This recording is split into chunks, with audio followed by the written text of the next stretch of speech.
It's back to when we created our brand that talks about sustainability, that's the Equals line.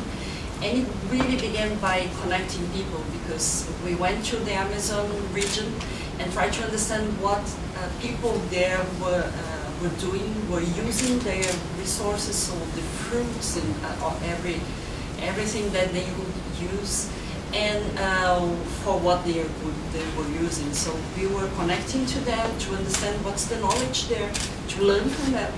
And then we connected them to our research people, the research and development people, for them to understand what's the technology that was inside this knowledge, what we call traditional knowledge. So they began to study that.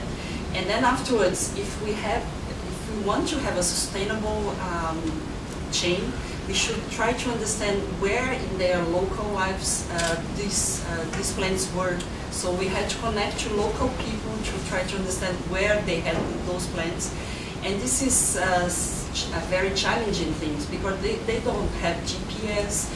Many of them don't know how to write or read, so they are illiterate. So we had to have them drawing their farms and trying to show us where the plants were, and then start to learn from them how they grow their plants, and try to give them some of our knowledge on bioagriculture and biotechnology.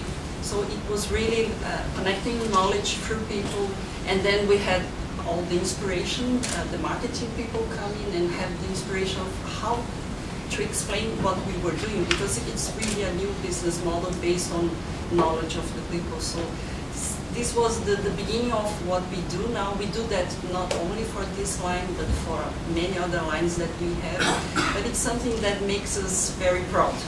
We are in almost 30 communities, different communities in Brazil, doing this kind of job. And now we are focusing to have a physical presence in Amazon, so having people there, understanding how we can leverage this work to really attract other companies that would go there and have this knowledge of how to deal with biodiversity and have this social side coming inside their business, and make that's viable, that's profitable, and it can make real social and environmental impact. So, we think that this is really the way to go, and we should spread this kind of message. I think, and for what's next, we have the other side that we are a direct sales company, and one thing that's really challenging us now is like how people establish relationship.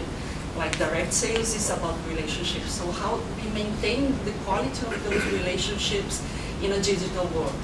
In a digital world where our sales force is really low class and people that are very simple, many of them don't even have a smartphone. So how we connect to these people, how we understand how they will connect to their consumers, so it's a real challenge. We don't have the answers, we are just piloting things. When it's a real challenge.